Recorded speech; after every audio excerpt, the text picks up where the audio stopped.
I am already in receipt of the warrant of arrest issued against me by the 5th Division of the Sandigan Bayan. Nais ko lang pong bigyan din ang mga bagay na ito. I will remain firmly with the majority bloc under the leadership of Senate President Alan Peter Cayetano. Hindi ako matitinag sa anumang panggigipit, pananakot, political maneuvering para talikuran ang aking paninindigan. I will not yield to threats. I will not be intimidated. I will not be pressured into surrendering my independence of judgment. I am giving instructions to the Senate Secretary to put on hold my salary. Personal kong pasya ito upang ipakita sa sambayan ng Pilipino na wala akong intensyon makinabang sa pondo ng bayan habang nililinis ko ang aking pangalan. At higit sa lahat, hindi ako papasailalim ng kustodya ng Senado. I will not seek Senate custody. Hindi ko gagamitin ang Senado bilang panangga laban sa mga aligasyon sa akin.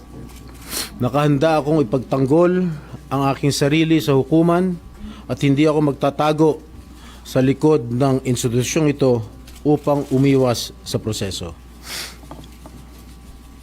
Ipagtatanggol ko hanggang sa huli ang aking sarili para patunayan na walang batayan ang mga paratang sa akin. Kalokohan ang lahat na ito. Mismo ang Senate Legislative Budget Research and Monitoring Office or yung LBRMO ang nagsabi sa ombudsman na wala silang anumang dokumento o record na nagpapakita na ako ay nagpasok ng anuman insertion sa 2025 national budget. Ang mahalagang impormasyon nito ay kinilala pa mismo ni dating Senate Blue Ribbon Chairman Senator Panfilo Lacson bilang isang makabuluhang ebidensya na sumasalungat sa mga aligasyong binabato laban sa akin.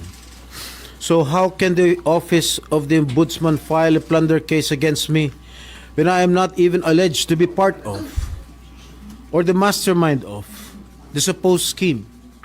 Wala po akong kinalaman dyan. Ngayon ko lang po isa sa publiko ito. Maraming beses po ako inalok na talikuran ang independent majority bloc kapalit ang pagbabasura sa aking kaso. Ngunit, hindi ko po ito tinanggap. Mas nanaig ang paninindigan ko na ako'y manatili sa hanay ng mga kasamahan ko sa independent majority bloc. I stand my ground. Ngayon kung tatanungin niyo kung sino sila, abangan ninyo ang susunod na kabanata. I stand my ground because what is at stake here goes far beyond my personal circumstances. What is at stake here is the independence of the Senate. This institution must never become vulnerable to external pressure. It must remain free from political coercion, free from undue influence, and free from any scheme designed to weaken its constitutional role as a co-equal and independent branch of government.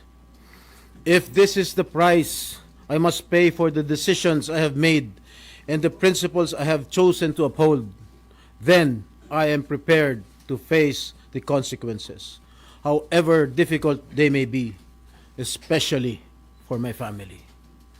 I will not be broken by accusations, nor will I yield to political pressure. I will meet these charges head on, defend my honor through due process, and place my faith in the truth. I will be proceeding now to the CIDG to voluntarily surrender myself. Maraming salamat po. Okay na? No more question, guys. At yan, pupunta na sila sa CIDG.